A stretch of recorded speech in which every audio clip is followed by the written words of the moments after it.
So ಇವಾಗ ನಾವು oil ಹಾಕೊಂಡು ಈರುಳ್ಳಿ ಹಾಕೊಂಡಿದ್ದೀವಲ್ಲ ಅದೊಂದು ಸ್ವಲ್ಪ ಬ್ರೌನ್ ಅಂಡ್ ಗೋಲ್ಡ್ ಕಲರ್ ಬರೋ ತನಕ ರೋಸ್ಟ್ ಮಾಡ್ಕೊಬೇಕು. ನಮ್ಮ ಅಮ್ಮ ಹೇಳಿದಾರೆ, ನಾನು ಹೇಳ್ತಾ ಇರೋದು. ಇವ್ರು ಇಲ್ಲಿ ಕೂತವ್ರೆ.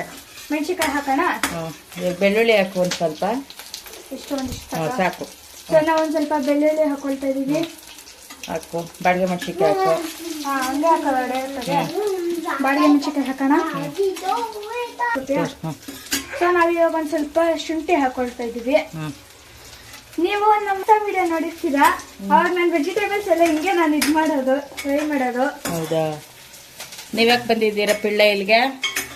ನೋಡಿ ಇವಾಗ ಇದು ಬೆಳ್ಳುಳ್ಳಿ ಎಲ್ಲ ಗೋಲ್ಡನ್ ವೈಟ್ ಆಗ್ತೈತೆ. Golden white, golden brown. ಸಾರಿ ಬಿಟ್ಟು ಇದು ಏನಮ್ಮ? ಜೀರಿಗೆ.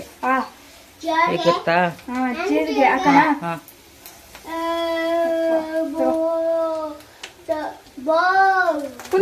ಅಡ್ಗೆ ಮಾಡೋದು ಅಂದ್ರೆ ಈಸಿ ಅನ್ಕೊಂಬಿಟ್ಟು ಓಡ್ಬಂದ್ಬಿಟ್ಟವಳೆ. ಇಲ್ಲ, ನನ್ಗೆ ಗೊತ್ತಿಲ್ಲ, ಅದಕ್ಕೆ ನಾನು ಬಂದಿದ್ದು. ಒಂಚೂರು ಎಗ್ರಿದ್ರು ಅಮ್ಮ ಅಪ್ಪ ಅಂತಾಳೆ.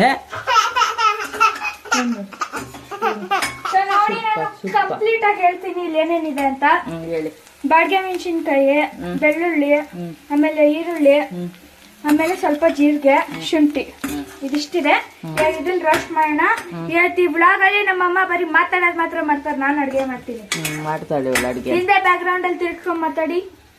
ಬ್ಯಾಕ್ ಗ್ರೌಂಡ್ ನೋಡಿ ಗೋಲ್ಡನ್ ಬ್ರೌನ್ ಆಗಿದೆ. ಇವಳು ಎಕ್ಸ್ಪೆರಿಮೆಂಟ್ ಮಾಡ್ತೀವಿ ಅಂತ ಬಂದಾಳೆ, ಮಾಡ್ತಾವಳೆ. ಈಗ ನಮ್ಮಮ್ಮ ಅಲ್ಲಿ ಆಡಿಸ್ತಾಳೆ. ಮಾಮೂಲಿ ಇದಕ್ಕೊಂಚೂರು ಉಪ್ಪು ಹಾಕೊಂಡು, ಬೇಕು ಅಂದ್ರೆ ಕಾಯಿ ತುರಿ ಹಾಕೊಳ್ಳಿ, ನಮ್ ಬೇಡ ಅಂದ್ರೆ ಹಾಗೆ ರುಬ್ಬೋದು, ಚೆನ್ನಾಗಿರುತ್ತೆ. ಸಾಕು, ನಿಮ್ಗೆ ಎಷ್ಟು ಕ್ವಾಂಟಿಟಿ ಬೇಕೋ ಅಷ್ಟು ಕ್ವಾಂಟಿಟಿ ಮಸಾಲೆ ಮಾಡ್ಕೊಳ್ಳಿ.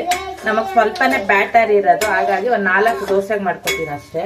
ಇಲ್ಲಿ ಆಲೂಗಡ್ಡೆ ಒಂದಿತ್ತು, ಸೊ ಅದನ್ನ ಬೇಯಿಸಿದೀನಿ, ಪಲ್ಯ ಮಾಡ್ಕೊಳ್ಳೋಣ ಅಂತ. ಸೊ ಗೈಸ್, ಇವಾಗ ನಾನು ಏನ್ ಮಾಡ್ತೀನಿ ಅಂದ್ರೆ ದೋಸೆ ಮೇಲೆ ಮಸಾಲೆ ಎಲ್ಲ ಹಾಕ್ತೀನಿ, ನಾನೇ ದೋಸೆ ರೆಡಿ ಮಾಡ್ತೀನಿ, ಆಮೇಲೆ ಅದನ್ನ ಸರ್ವ್ ಹೆಂಗ್ ಮಾಡೋದು ಅಂತ ತೋರಿಸ್ತೀನಿ. ಯೂಶಲಿ ಮಸಾಲೆ ದೋಸೆಗೆ, ಮಾಮೂಲಿ ದೋಸೆ ಬ್ಯಾಟರ್ಗೆ 1-2 ಸ್ಪೂನ್ ಅಷ್ಟು ಅಕ್ಕಿ ಹಿಟ್ಟು ಮತ್ತೆ 1 ಸ್ಪೂನ್ ಅಷ್ಟು ರವೆ, ಇದಿಷ್ಟು ಹಾಕಿ ಕಲಸಿ ಇಟ್ಟಿದ್ದೀನಿ. ಹಂಗ ಹಾಕಿದ್ರೆ ಕ್ರಿಸ್ಪಿಯಾಗಿ ಚೆನ್ನಾಗಿ ಬರುತ್ತೆ. ಹಾಗಾಗಿ ಸಾಲ್ಟ್ ಏನು ಹಾಕಲ್ಲ, ಸಾಲ್ಟ್ ಹಾಕಿ ರುಬ್ಬಾಗ ಹಾಕೊಳ್ಳೋದು, ಇವೆಲ್ಲ ಹಾಕ್ಬಾರ್ದು. ರುಬ್ಬಬೇಕಾದ್ರೆ ನಾನೇ ತೋರಿಸ್ತಾಳೆ ಇವಳೆಲ್ಲ. ದಯವಿಟ್ಟು ಇಬ್ರು ಈಚೆ ಹೋಗಿ, ನನ್ ಕಿಚನ್ ಬಿಟ್ಬಿಟ್ಟು ಹೋದ್ರೆ ಸರಿ. ಇವಾಗ ಇಟ್ಸ್ ಅವರ್ ಕಿಚನ್. ನೋಡಿ ಇವಾಗಿಲ್ಲೆಲ್ಲ ಆಯಿಲ್ ಇತ್ತಲ್ವಾ, ಆಯಿಲ್ ಎಲ್ಲ ಅಬ್ಸರ್ವ್ ಆಗಿದೆ. ಆಮೇಲೆ ಇದು ಗೋಲ್ಡನ್ ಬ್ರೌನ್. ಪ್ರತು ಪ್ಲೀಸ್ ಬಿಟ್ಬಿಟ್ಟು ಹೋಗು ಬ್ರದರ್, ನಂಗೆ ಲೇಟ್ ಆಗತ್ತೆ. ನೋಡಿ ಫ್ರೆಂಡ್ಸ್, ಎಷ್ಟು ಇರಿಟೇಟ್ ಮಾಡ್ತಾನೆ. ಇನ್ನ ಸಾಂಬಾರ್ ಮಾಡ್ಬೇಕು, ಮಸೊಪ್ಪು, ತಿಂಡಿ ರೆಡಿ ಮಾಡ್ಬೇಕು. ಇವ್ರಿಬ್ರದ್ದು ಗೋಲ್ಡ್ ನೋಡ್ರಿ, ಇವ್ರಿಬ್ರದ್ದು ಇಲ್ಲಡಿ ಇವ್ ಹೆಂಗಾಡ್ತಾವ ಇವು. ಚಟ್ನಿ ದೋಸೆ ಮೇಲೆ ಹಾಕೋರಿ. ಚಟ್ನಿ ರೆಡಿ ಆಗಿದೆ. ಸೊ ಪಲ್ಯ ಪ್ರಿಪೇರ್ ಮಾಡ್ತಾ ಇದ್ದೀನಿ. ಇಲ್ಲಿ ಪಲ್ಯ ಪ್ರಿಪೇರ್ ಆಗ್ತಾ ಇದೆ. ಇಲ್ಲಿ ದೋಸೆ ಬ್ಯಾಟರ್ ರೆಡಿ ಆಗಿದೆ. ಇದಕ್ಕೆ ಒಂದು 2 ಸ್ಪೂನ್ ಅಷ್ಟು ಅಕ್ಕಿ ಹಿಟ್ಟು ಮತ್ತೆ 1 ಸ್ಪೂನ್ ಅಷ್ಟು ರವೆ ಹಾಕೊಂಡಿದ್ದೀನಿ. ಮತ್ತೆ ರುಚಿಗೆ ತಕ್ಕಷ್ಟು ಉಪ್ಪು ಹಾಕಿದ್ದೀನಿ. ಈಗ ಹಂಚು ಕಾಯಕ್ಕೆ ಇಕ್ಕಿದ್ದೀನಿ. ಈಗ ಎಣ್ಣೆ ಹಾಕ್ಬಿಟ್ಟು ದೋಸೆನ ಹಾಕೋದು. ನಾನು ಹಾಕ್ತೀನಿ ದೋಸೆನ ನಾನು ಹಾಕ್ತೀನಿ. ಚಟ್ನಿ ನಿಮ್ಮ ಮೇಲೆ ಆಯ್ತಾ? ಈ ಕಾಟ ತಡಿಯೋಕ್ಕಾಗಲ್ಲ. ಯಾವ ಖಾರ ಭಾನುವಾರ ಬರುತ್ತೋ ಅನ್ಸ್ಬಿಟ್ಟಿದೆ. ಯಾವತ್ತು ಮಾಡಿದಾರೆ ಅದ್ಭುತಗಳನ್ನೆಲ್ಲ ಭಾನುವಾರನೇ ಮಾಡ್ಬೇಕು ಇವರು. ಬೇರೆ ಟೈಮಲ್ಲಿ ಮಾಡೋಕ್ಕಾಗಲ್ಲ. ಬೇರೆ ಟೈಮಲ್ಲಿ ಮಾಡ್ತೀವಲ್ಲ ಫ್ರೆಂಡ್ಸ್ ನಾವು. ಯಾಕೆ ಫ್ರೆಂಡ್ಸ್ ಪಾಸ್ತಾ ಮಾಡಿಲ್ವಾ, ಕೇಕ್ ಮಾಡಿಲ್ವಾ? ಇನ್ನೊಂದು ಜಾಸ್ತಿ ಹಂಚಿ ಕಾದಿರಬಾರ್ದು, ರೋಸ್ಟ್ ಆಗೋ ಥರ ಮೀಡಿಯಂ ಫ್ಲೇಮಲ್ಲಿ ಇರಬೇಕು. ನೋಡ್ತಾ ಇರ್ಬೋದು, ಸೌಂಡ್ ಬರ್ತಾ ಇಲ್ಲ. ಆ ಫ್ಲೇಮಲ್ಲಿ ಇರಬೇಕು. ಜಾಸ್ತಿ ಕಾದ್ಬಿಟ್ರೆ ದೋಸೆ ಚೆನ್ನಾಗಿ ಬರಲ್ಲ. ಆಮೇಲೆ ಹಿಟ್ಟು ಹಾಕಿದ್ಮೇಲೆ ಉರಿ ಜಾಸ್ತಿ ಮಾಡ್ಕೊಳ್ಳಿ. ಇದೊಂದು ಸ್ವಲ್ಪ ಬೇಯಲಿ, ಆಮೇಲೆ ಮಸಾಲೆ ಹಾಕೋಣ. ಓಕೆನಾ? ಚೆನ್ನಾಗಿ ಬೇಯಬೇಕು. ಮೇಲ್ಗಡೆ ಹಿಟ್ಟು ಬೆಂದ ಮೇಲೆ ಅದು ಖಾರ ಹಾಕ್ಬೇಕು. ಅಲ್ಲಿವರೆಗೂ ಹಾಕಕ್ ಹೋಗ್ಬಾರ್ದು. ತುಪ್ಪ. ಮತ್ತೆ ವಾಪಸ್ ಬಂದಿದ್ದೀನಿ. ನೋಡಿ, ರೆಡ್ ಚಟ್ನಿ ರುಬ್ಬಿದ್ದೀನಿ, ಆಲೂಗಡ್ಡೆ ಸ್ಮ್ಯಾಶ್ ಮಾಡಿದ್ದೀನಿ, ದೋಸೆ ರೆಡಿ ಇಟ್ಟಿದ್ದೀನಿ, ದೋಸೆ ಹಾಕಿದ್ದೀನಿ. ಇನ್ನೇನ್ ಬೇಕು ಫ್ರೆಂಡ್ಸ್ ನಿಮ್ಗೆ ನನ್ನಿಂದ ನೋಡಕ್ಕೆ ಹೇಳಿ, ನಾನು ಕಮೆಂಟ್ ಸೆಕ್ಷನ್ ಅಲ್ಲಿ ಮಾಡ್ತೀನಿ. ಚಟ್ನಿ ಹಾಕು. ಸೊ ನೋಡಿ ಗೈಸ್, 1 ಸ್ಪೂನ್ ಹಾಕ್ತೀಯಾ? ಮದಿಕ್ ಹಾಕ್ಲಾ? ಎಲ್ಲ ಸುತ್ತ ಒಂದು ಚೂರು ಹಾಕೋ. ದೋಸೆ ಸುತ್ತ ಚೂರು ಅದನ್ನೇ. ಬೇಗ ಹಾಕ್ಬೇಕು. ಮದ್ದಿಗೆ ಹಾಕು. ಅದ್ರಲ್ಲೇ ಸ್ಪ್ರೆಡ್ ಮಾಡಿ. ಇವಾಗ ಆ ಸ್ಪೂನಲ್ಲೇ ಸ್ಪ್ರೆಡ್ ಮಾಡೋ. ಜಾಸ್ತಿ ಹಿಂಗೆ ಎತ್ಕೋಬೇಕು. ಹಂಗೆ ಇದೆ, ಎಳೆಯಕ್ಕಾಗಲ್ಲ. ಇಲ್ಲಿ ಹಿಂಗೆ ಅನ್ಬೇಕು. ಅದಿಕ್ಕು ಅಲ್ಲಿ ಜಾರ್ನ. ರೆಡ್ ಮಾಡು ಕ್ಲೀನಾಗಿ, ಒಂದೇ ಕಡೆ ಮಸಾಲೆ ಆಗಬಾರ್ದು. ಇವಾಗ ಮೇಲೆ ಒಂಚೂರು ಎಣ್ಣೆ, ಒಂದು 5 ನಿಮಿಷ ಬಿಡಿ, ಚೆನ್ನಾಗಿ ರೋಸ್ಟ್ ಆಗಬೇಕು. ಇದೆಲ್ಲ ಕರೆ ಹಚ್ತೀನಿ. ಸಾಕು ಬಿಡು. ಹೆಂಗಿದೆ? ಇವರಿಬ್ರು ದೋಸೆ ಪುರಾಣ ಇವತ್ತು ನಮ್ಮ ಮನೇಲಿ. ತುಪ್ಪ ಹಾಕ್ಬೇಕು, ಎಣ್ಣೆ ಹಾಕೋರು ಇವರು. ಏನ್ ಬೇಕಾದ್ರೂ ಹಾಕೋಬಹುದು, ತುಪ್ಪನೂ ಹಾಕೋಬಹುದು, ಎಣ್ಣೆನೂ ಹಾಕೋಬಹುದು. ಬೇಡ, ಹಾಕಲ್ಲ ನಾನು ತುಪ್ಪ, ಎಣ್ಣೆನೇ ಜಾಸ್ತಿ ಆಗಿದೆ. ಒಳ್ಳೆ ಚಟ್ನಿ ಪುಡಿ ಹಾಕಂಗಿದೆ ನೋಡಕ್ಕೆ. ಹೆಚ್ಕೊಚಿ ಉಲ್ಟಾ ಮಾಡಿ ಉಲ್ಟಾ ಮಾಡಿ ಬೇಯಿಸಬಾರ್ದು. ಮಸಾಲೆ ದೋಸೆನ ಯಾರು ಉಲ್ಟಾ ಮಾಡ್ತಾರೆ? ಮತ್ತೆ ಇವಾಗ ತುಪ್ಪ ಅಂತ ಹಾಕ್ಬಿಡ್ತೀನಿ. ಇದು ಗ್ಲಾಸ್ ಬೌಲ್ ಅಂತೀರಿ, ಗ್ಲಾಸ್ ಜಾರು ಎತ್ತಾಕ್ಬಿಡ್ತಾಳ, ಅದಕ್ಕೆ ನಂಗೆ ಭಯ. ಯಾವ ತುಪ್ಪನೂ ಹಾಕಲ್ಲ ಅಂತ ಹೇಳಿದ್ರು. ಮೇಲೆ ಆದ್ರೆ ಹಾಕೊಡ್ಬೋದು. ಉಪ್ಪಲ್ಲ ಬಂಗಾರಿ, ಅದು ತುಪ್ಪ. ಇವಾಗ ಕೊಟ್ರೆ ಡಮ್ ಅನ್ಸ್ಬಿಡ್ತಾಳೆ. ಮೊನ್ನೆ ಒಂದು ಟಮಾಟ ಅನ್ಸ್ಕೊಳ್ಳಿ. ಯಾವಾಗ? ಸೊ ಇವಾಗ ಇದನ್ನ ಸ್ಪ್ರೆಡ್ ಮಾಡಿ. ಏನಾರ ಹಸಿ ಅನ್ನಿಸ್ತು ಅಂದ್ರೆ ಒಂಚೂರು ಫ್ಲಿಪ್ ಮಾಡಿನೂ ಬೇಯಿಸ್ಕೋಬಹುದು. ಬಟ್ ಫ್ಲಿಪ್ ಮಾಡಬಾರ್ದು ಆಕ್ಚುಲಿ, ಹಂಗೆ ಬೇಯಿಸ್ಬೇಕು. ಘಮ ಘಮ ಅಂತೈತೆ friends. So friends, masala dosa ಪಲ್ಯ ರೆಡಿ ಆಗಿದೆ. ಚಟ್ನಿ ಇದನ್ನೇ ತಿನ್ಬೋದು. ಇದಕ್ಕೂ ನಾನು ಸ್ವಲ್ಪ ಕಾಯಿ ತುರಿ ಹಾಕಿರ್ತೀನಿ, ಹಾಗಾಗಿ ಸೂಪರ್ ಆಗಿದೆ. ನೋಡ್ತಾ ಇರ್ಬೋದು, ಮಸಾಲೆ ಎಲ್ಲ ಫಿಲ್ಲಿಂಗ್ ಆಗಿದೆ. ಮೇಲೆ ನೀವು ತುಪ್ಪ ಹಾಕೊಂಡು ಮಾಡ್ಕೊಳ್ಳಿ. ಸೊ ಇವಾಗ ನಾನು ಮಾಡಿರೋ ಮಸಾಲೆ ದೋಸೆ ರೆಡಿ ಆಗಿದೆ. ಬನ್ನಿ ಟೇಸ್ಟ್ ಮಾಡೋಣ.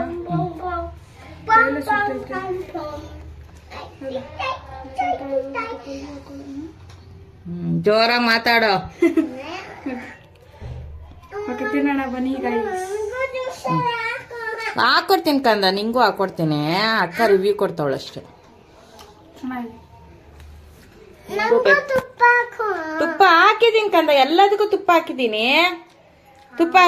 ನಿನ್ಗೂ ತುಪ್ಪ ಹಾಕಿದೀನಿ. ಕೊಡ್ಲಾ ದೋಸೆ? ಹಾ. ಸೊ ಫ್ರೆಂಡ್ಸ್, ಇವಾಗ ಹೊಸ ಡ್ರೆಸ್ ಹಾಕೊಂಡು ರೆಡಿ ಆಗಿದ್ದೀನಿ. ಕಾಟ್ ಸೆಟ್ ಹೆಂಗ್ ಕಾಣಿಸ್ತಾ ಇದೆ? ಚೆನ್ನಾಗಿದ್ಯಾ? ಕಮೆಂಟ್ ಸೆಕ್ಷನ್ ತಿಳಿಸಿ, ಓಕೆನಾ?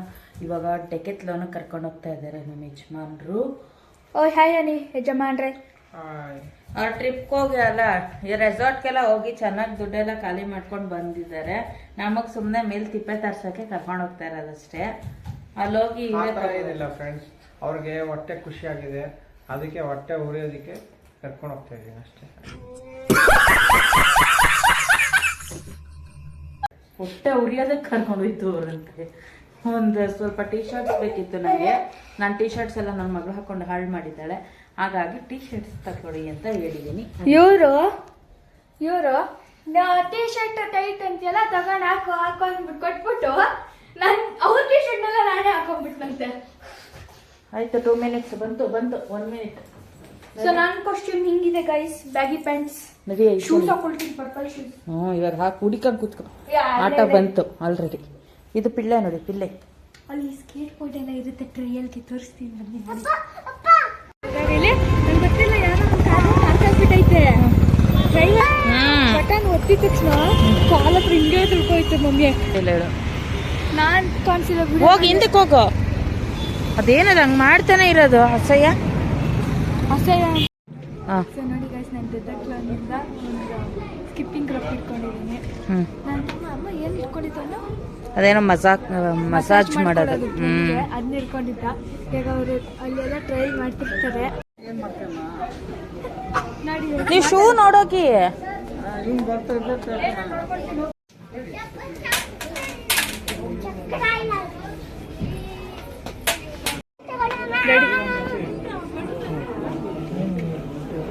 ರೆಡಿ ಅಪ್ಪ, ನಿಮ್ಮ ಫೀಲಿಂಗ್ಸ್ ಹೇಳಿ.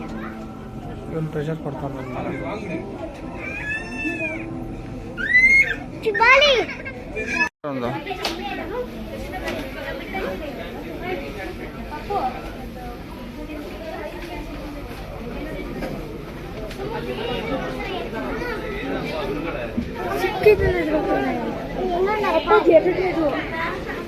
ಆಮೇಲೆಲ್ಲ ಎತ್ತಾಕ್ಬಿಡ್ತೀಯಲ್ಲ ಸರಿ.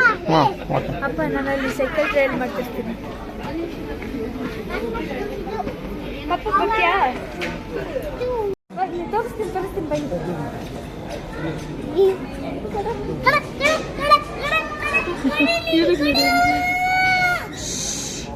ಯಪ್ಪ ಕೈಯೆಲ್ಲ ನೀನು ಹಿಂಗಾಡ್ತಾನೆ ಒಳ್ಳೆ ಸುಮ್ಮನಿರು. ಏಯ್ ಪ್ರತು ಅದು ಸೈಕಲ್ ಫಿಕ್ಸ್ ಹಾಂ ಕಂಫರ್ಟಬಲ್ ಇದೆಯಾ ನೋಡಿ ಅಷ್ಟೇ. ಸೆಲೆಕ್ಷನ್ ಬೇರೆದು ಮಾಡೋಣ. ಹಾಂ ಬೇರೆ ಕಲೆಕ್ಷನ್ಸ್ ತಗೊಳ್ಳೋಣ.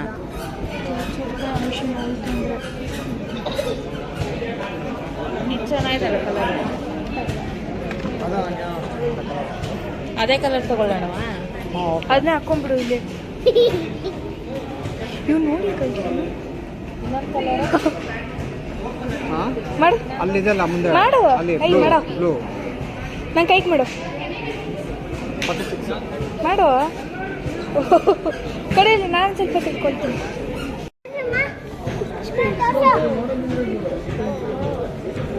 ಏಯ್ ಹೋಗ, ಏನಾಯ್ತು? ನಿಮ್ ಪ್ಲೇ ಮಾಡಿ ಇಕ್ತಾನೆ. ಸೊ ಗೈಸ್ ಅದನ್ನ ಕೈನಲ್ಲಿ ಹಿಡ್ಕೊಂಡಲ್ಲ, ಕೈಯೆಲ್ಲ ಇವಾಗ್ಲೂ ಫೇಕ್ ಆಗ್ತೈತೆ ಗೊತ್ತಾ? ಅಂದ್ರೆ ಸುತ್ತತ್ರಿ ಮಾಡಿ ಅಲ್ಲ ಅದು ಕಟ್ಟಾಕ್ಬಿಟ್ಟಾರ. ಹಾಂ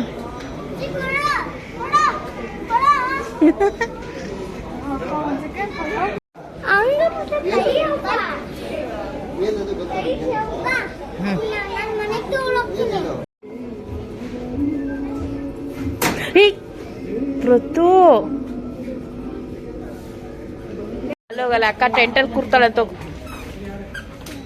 ನೀನು ಕೂರ್.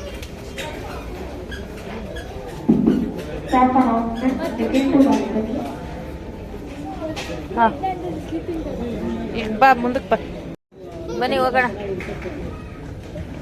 ಎಷ್ಟು ಚೆನ್ನಾಗಿ ಆಡ್ತಾ ಇದೆ. ಹಿಂಗೆ ಸೇರೋದು ಹಿಂಗೆ ತಿರ್ಕೊಂಡು ಹಿಂಗೆ ಬರುತ್ತೆ.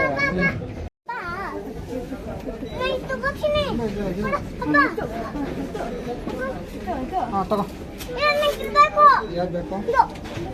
ಬೇಡ ರೀ, ಗೊತ್ತಾಗ್ತದೆ.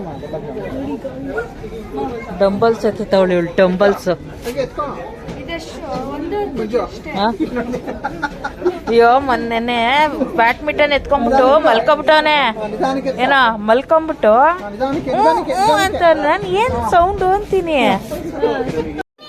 ಯಾಕೆ ಹಿಡ್ಕೊಳಲ್ಲ ನೀನ್ ಯಾಕೆ ಹಿಡ್ಕೊಳಲ್ಲ? ನೀನ್ ಯಾಕೆ ಹಿಡ್ಕೊಳಲ್ಲ ಡಂಬಲ್ಸ್? ಹಿಂಗೆ ಹಿಂಗೆ ನೋಡ, ಹಿಂಗೆ ಕಣ. ಹಿಂಗೆ ಆನ್ ಮಾಡ್ಕೊಬೋದು. ನೀನು ಎಷ್ಟು ಐತಿ ಅಂತ ಗೊತ್ತಾಗುತ್ತೆ. ಆಗ ನನ್ನ 100 kg ಕಡಿಮೆ ಆಗ್ಬಿಡ್ತಾರೆ ನಾವು. 10 kg. ಹಾಂ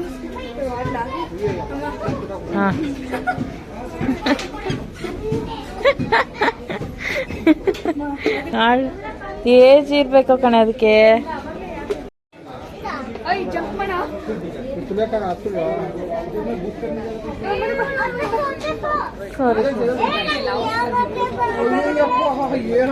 ಏನಂತೆ ಜಾಗ ಬಿಡು ಚಿರು. ಸೊ ಫೈನಲಿ ಎಲ್ಲ ಶಾಪ್ ಮಾಡಿದ್ದಾಯಿತು. ಟೀ ಶರ್ಟ್ಸು ಮತ್ತು ನಮ್ಮ ಮನೆಯವ್ರಿಗೆ 2 ಶೂವು ಇದೆಲ್ಲ ತೊಗೊಂಡ್ವಿ. ನನ್ನ ಮಗ ಮಸಾಜರ್ ಬೇಕು ಅಂತ ಅಳ್ತಾ ಇದನ್ನು ಸಿಕ್ಕಾಬಟ್ಟೆ. ಅದರಲ್ಲಿ ಅವಳೊಂಚೂರು ಟಚ್ ಮಾಡಿಬಿಟ್ಲ, ಇನ್ನೂ ಜಾಸ್ತಿ ಅಳಕ್ಕೆ ಸ್ಟಾರ್ಟ್ ಮಾಡಿಬಿಟ್ಟ. ಸೊ ಫೈನಲಿ ಇನ್ನೇನು ಮಾಡೋದು ಅಂದ್ಬಿಟ್ಟು ನಮ್ಮ ಮನೆಯವ್ರು ಕೊಡಿಸ್ಕೊಂಡು ಕರ್ಕೊಬಂದ್ರು ಅದನ್ನು. ಅಷ್ಟು ಅಳ್ತಾ ಇದ್ದೀನಿ. ಇಡೀ ಡೆಕೆತ್ಲಾನಲ್ಲಿ ಎಲ್ಲ ಕೇಳ್ತಾರೆ ಏನಾಯಿತು ಅಂತ. ಅಷ್ಟು ಅಳ್ತಾ ಇದ್ದಾನೆ ಅವನು. ಆ ಮಸಾಜರ್ ಬೇಕು ಅಂತ. ಅದು ಬಂದು 900 ರೂಪೀಸ್. ಅದು ಬೇಡ ಅಂದರೂ ಕೇಳ್ತಾ ಇಲ್ಲ. ಫೈನಲಿ ನಮ್ಮ ಮನೆಯವರು ಕೂಸ್ಕೊಂಡು ಕರ್ಕೊಂಡು ಬಂದರು. ಈ ಮಕ್ಕಳನ್ನ ಹೊರಗಡೆ ಕರ್ಕೊಂಡೋದ್ರೆ ವಾಪಸ್ ಕರ್ಕೊಂಡು ಬರೋದೇ ಕಷ್ಟ, ಏನೂ ಮಾಡೋಕ್ಕಾಗಲ್ಲ. ಸೊ ಈ ವ್ಲಾಗ್ ನಿಮ್ಗೆ ಇಷ್ಟ ಆಗಿದ್ರೆ ಲೈಕ್ ಮಾಡಿ, ಶೇರ್ ಮಾಡಿ, ಸಬ್ಸ್ಕ್ರೈಬ್ ಮಾಡ್ಕೊಳ್ಳೋದು ಮರಿಬೇಡಿ. ಸಿಗೋಣ ಮುಂದಿನ ವ್ಲಾಗಲ್ಲಿ. ಬಾಯ್ ಬಾಯ್.